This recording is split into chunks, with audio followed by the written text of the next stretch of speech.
So in Texas, everyone has like 10 dogs. So everywhere you go, every house you'll knock on, there will be like 10 dogs barking. And if your skin breaks because a dog bites you and you start bleeding, you have to go to the emergency room right away to get a rabies shot. So there being like so many dogs, it's so hard not to get bitten by a dog. So it's really scary that you would have to go to the ER. But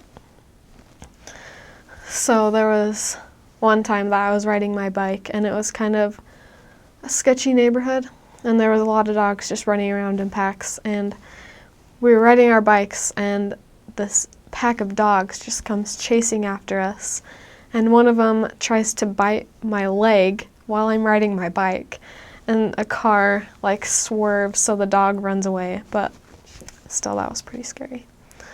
A kind of weird story is me and my trainer, it was our P day, and we get a call, and this guy says, "Hey, I live in Washington, and I'm moving to Fredericksburg, and my friend has introduced me to the gospel, and so I'd like to meet with missionaries when I get there." And we were like, this never happens. We need to get this investigator.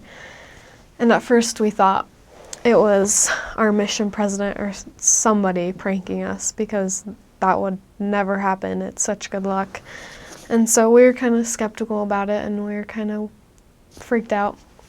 And so we had started teaching him, and he loved the gospel. We taught him over the phone, and he would start crying because he could feel the Spirit so strongly.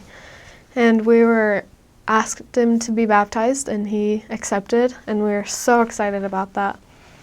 And then one day we got permission from our district to FaceTime him, so I did that, but the camera wouldn't work, so it was just voice call, and that was kind of weird. And so we kept teaching him, and then we scheduled another Skype appointment, and this time the camera worked. And in the beginning, when he first called us, he said he was 18, and then when we saw him on FaceTime, he was probably in his 50s, and he had a beard, and my trainer was like, "Brother, I thought you said you were 18. And then he kind of got weirded out, and he said, "I can't do this," and hung up, and we were freaked out, because apparently he had called other sisters in our mission and did the same thing. But good thing, our mission president was an ex-FBI agent, so he got it all taken care of and nothing happened and we were fine. But that was still really scary. Another story is when I was serving in Fredericksburg, we were super close with like our leaders, so the branch president and his counselors, and we would prank them a lot.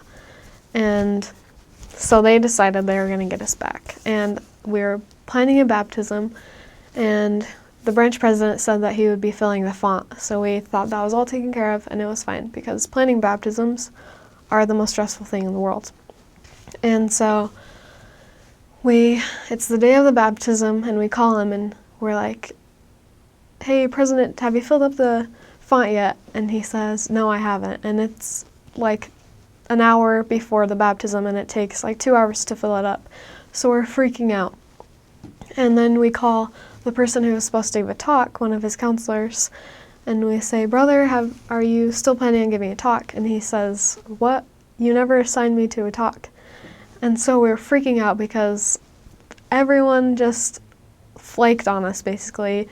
And then we get to the chapel, the font's filled up, and then the other brother calls us back and he tells us that he's actually planning on talking. And so they both just pranked us, and it's planning a baptism, so we're so stressed, and it was just so tense because we didn't know what was happening.